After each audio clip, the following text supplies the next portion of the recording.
यह कहानी एक प्यासे कौवे की है जो पानी की खोज में इधर-उधर भटक रहा था। लेकिन उसकी बेहतर सूझबूझ और धैर्य से उसको अंत में सफलता हासिल हुई। इस कहानी में यह बताने का प्रयास किया गया है कि परिस्थिति चाहे जितनी भी मुश्किल क्यों न हो, आपको समझदारी और धैर्य रखते हुए आगे बढ़ना चाहिए। ऐसा करने से हमें देर से ही सही लेकिन सफलता जरूर हासिल होगी।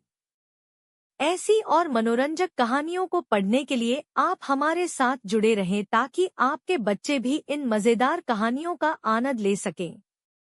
गर्मियों की तेज धूप में एक बेहद प्यासा कौवा पानी की खोज में हर जगह भटक रहा था, लेकिन इतने प्रयास के बावजूद भी उसे कहीं भी पानी नहीं मिल रहा था। पानी की तलाश में वह कई दूर तक उड़ता रहा, इस उम्मीद में कि कहीं शायद उसको पानी मिल जाए।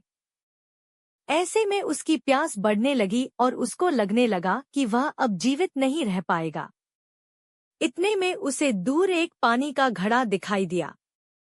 अपनी बची हुई हिम्मत को जुटाकर कौवा उत्साहित होकर घड़े के पास पहुंचा, लेकिन वो उत्साह कुछ ही देर का था, क्योंकि घड़े के अंदर पानी तो था लेकिन बहुत कम था और इसी कारण कौवे की चोंच पानी तक नहीं पहुंच रही थी। घड़े का पानी नहीं पी पाने के कारण कौवा निराश हो गया और प्यास की वजह से बेहाल हो रहा था। उसे समझ नहीं आ रहा था कि वह क्या करे। इसी सोच में डूबे हुए उसकी नजर पास में पड़े कंकड़ों पर पड़ी और तभी उसके दिमाग में एक उपाय आया।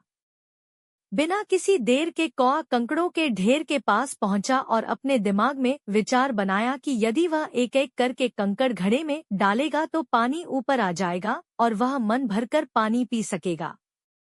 कौवा मेहनत करके सभी कंकड़ घड़े में डालने लगा, जब तक कि घड़े का पानी ऊपर नहीं आ जाता है। कौवे के निरंतर प्रयास के बाद जब पानी ऊपर आ गया और उसकी चोंच पानी तक पहुंच गई, तब कौवे ने अपनी प्यास बुझाई और खुशी खुशी वहां से उड़ गया। प्यासे कौवे की कहानी ये सीख देती है कि हमें कठिन परिस्थिति में कभी भी हिम्मत नहीं हारनी चाहिए और लगातार प्रयास करते रहना चाहिए, क्योंकि भले ही थोड़ा देर से ही सही लेकिन सफलता जरूर हासिल होती है। जिस भी लक्ष्य को आप हासिल करना चाहते हैं, उसके लिए धैर्य के साथ निरंतर प्रयास करते रहें ताकि आप उस लक्ष्य को प्राप्त कर सकें।